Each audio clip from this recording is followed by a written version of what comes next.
Gear's remote-control collisions always cause a stir in crash testing circles. And after the last one between a couple of big cars, viewers wanted us to test a smaller car, the smallest car on sale. So, tonight on Fifth Gear, we're bringing you our fastest crash test ever.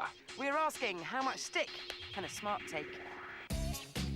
It looks like a cutie, but people always say the same thing. You wouldn't want to have a crash in one. Well, we've always wanted to test that, and tonight it'll face its biggest ever challenge. 1, 2, 3, break time! In spite of its size, the Smart has done quite well in crash tests so far. Euro NCAP awarded it 3 out of 5 stars, and soon after it was launched in '98, a stoved-in Smart appeared on German telly.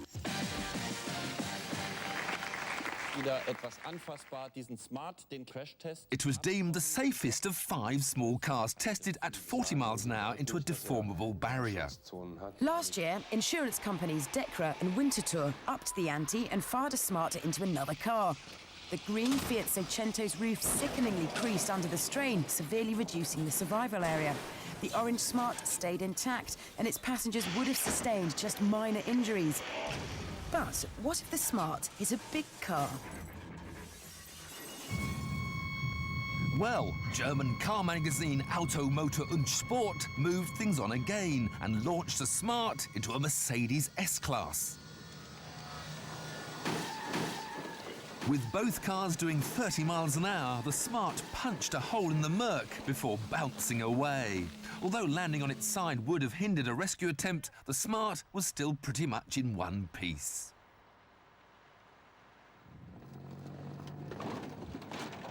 Which got us thinking, is this an indestructible car? To find out, we had to raise the bar on all the previous research and invent our toughest ever test. We're going to simulate a high-speed crash by driving into the kind of concrete blocks they use as temporary barriers on motorways. It's an unprecedented experiment. Nobody knows how the little two-seater will perform at 70 miles an hour. Some predict it will shatter the blocks. Others say we'll be picking up pieces of car for weeks to come. Join us later to see the results of Fifth Gear's fastest ever crash test.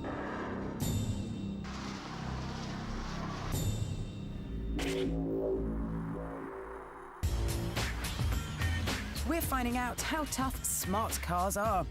Intuitively, we think small cars are bad news in a crash because they don't have a long bonnet to act as an energy-absorbing crumple zone.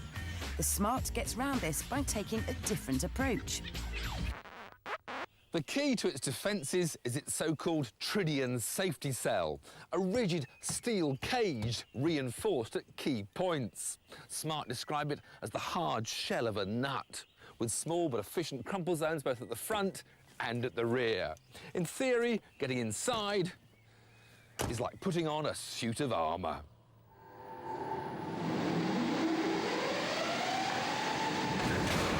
Even when it hits something more than twice as heavy, the bit where you sit is remarkably unaffected. There may not be a long crumple zone, but look how the Smart's windscreen remains intact. This is testimony to the rigidity of the passenger cell.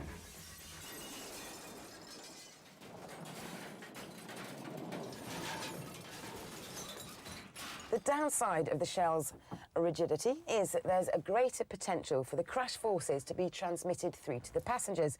Ideally, you want to slow them down as gently as possible. So you get seatbelt tensioners that stop you lurching forward violently, and they're fitted with force limiters that give you a bit of slack before they dig into your chest. The car's also fitted with a driver airbag, a passenger airbag, and a steering column that will retract out of the way in a crash to give you more room to slow down. That's the theory, but no one knows how the car will behave when it's crashed at 70 miles an hour, which is where we come in.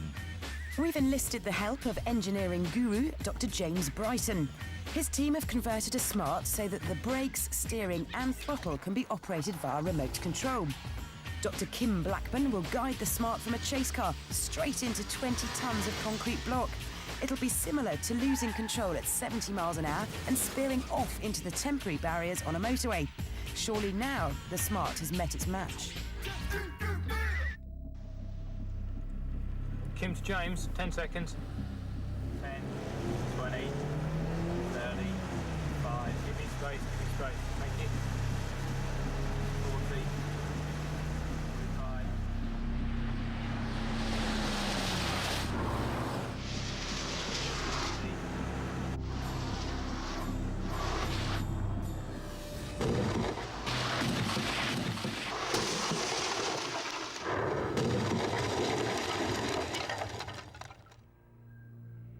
From 70 miles an hour to naught in 1 second. The little Smart hit with such energy that it moved 20 tons of concrete, leapt into the air and rebounded to the side of the road. We didn't know what we'd find when we reached the wreckage.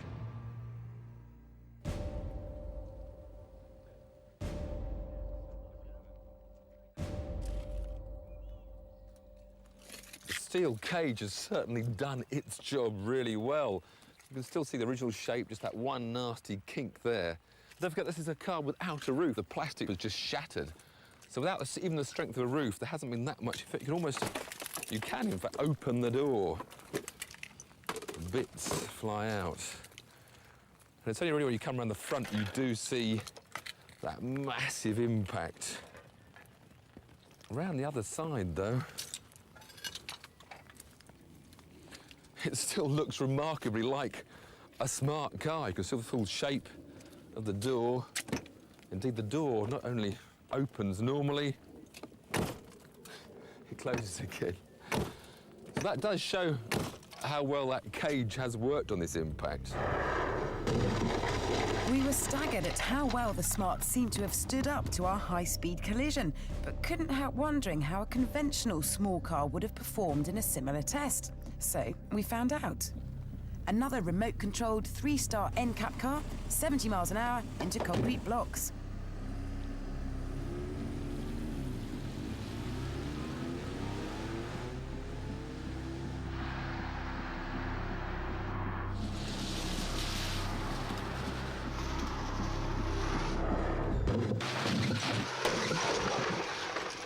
Without a super stiff structure like the Smart's, you can see how this car's bodywork ripples as the shockwave dissipates.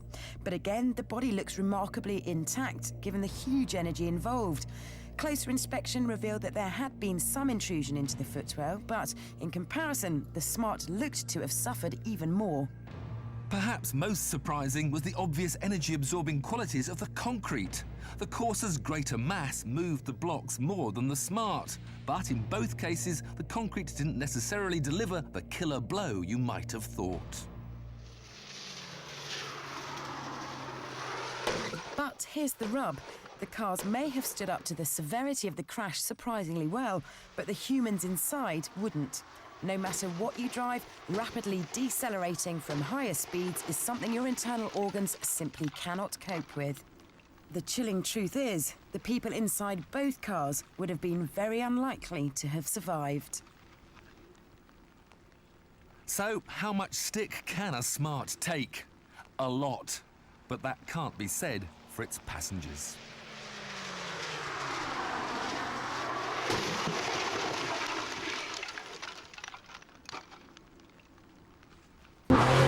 Finally, despite the car's extra length, it's actually 30 kilograms lighter than before. Oh, that means we can get to 62 a fifth of a second faster. So the Any wheel spin with that sort of power, time's gone. Go!